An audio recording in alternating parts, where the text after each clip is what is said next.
प्रकार रिकार्डो के सिद्धांत की ये मान्यताएं थी जो मैं भी आपको बता रही थी कि पूर्ण प्रतियोगिता पर आधारित है, दीर्घकालीन है, केवल भूमि पर लागू होता है, कृषि का ऐतिहासिक क्रम इसमें लागू होता है और यह जो है केवल भूमि को मिलता है, अन्य किसी साधन को ये प्राप्त नहीं होता है। और लास्ट में मैं इस कंटेंट्स में फिर एक बार आती हूँ और अंत में दिया है criticism of the rent theory, या हम जिसे कहते हैं आलोचना। तो जब भी कोई सिद्धांत दिया जाता है तो निश्चित तौर पर उसकी कुछ आलोचनाएं उभर के आती हैं, तभी फिर से उस पर फोकस डाल के कुछ एक दूसरा सिद्धांत सामने आता है।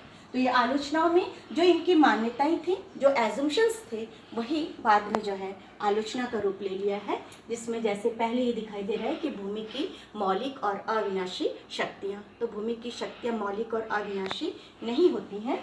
दूसरा है भूमि का ऐतिहासिक क्रम, अभी मैं थोड़ी देर पहले भी आपको बताई थी। ऐसा नहीं है कि जो भूमि श्रेष्ठ होगा हम सबसे पहले उस पर खेती करेंगे। वास्तव में खेती तो उस भूमि पर किया जाता है, जब कोई कहीं से आता है तो सबसे पहले ये देखता है पानी कहाँ मिलेगा, नदियों के आसपास के ज़मीन को सबसे पहले वो खेती के लिए चुनते हैं। इसलिए ऐतिहासिक क्रम इसका सही नहीं है। परफेक्ट कॉम्पिटिशन, हम जानते हैं प्रतियोगिता 3 प्रकार की है, तो जो पूर्ण प्रतियोगिता वो काल्पनिक है, इसका कभी भी महत्व नहीं है।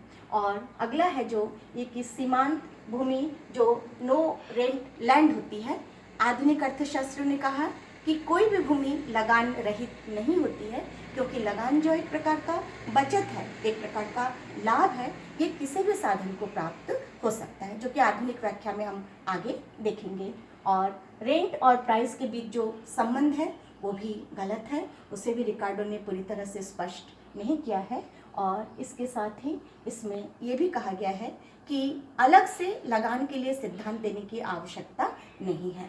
तो ये रिकार्डो के सिद्धांत की कुछ आलोचनाएं थी, लेकिन फिर भी बच्चों, आलोचनाओं के होने पर भी आज रिकार्डो का सिद्धांत कहीं ना कहीं कुछ सत्यता को लेकर है।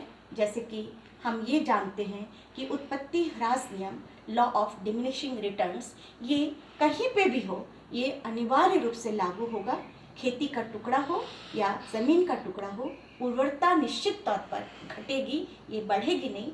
भले ही आप कितने भी मॉडर्न तरीकों को, मेथड्स को अपना लें, लेकिन फिर भी इस नियम की क्रियाशीलता को हम रोक नहीं सकते हैं।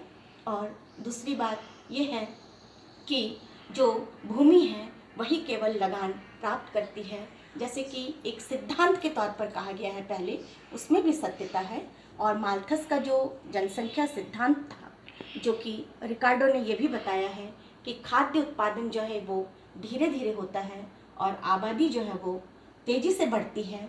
जैसे कि विस्तृत खेती के अंतर्गत हम लोग एक द्वीप का, कॉन्टिनेंट का उदाहरण लिए थे, उसमें भी यही देखे थे कि आबादी तेज़ी से बढ़ी, लेकिन खाद्य उत्पादन उतने अच्छे से नहीं हो पाया, उतनी तेज़ी से नहीं हो पाया।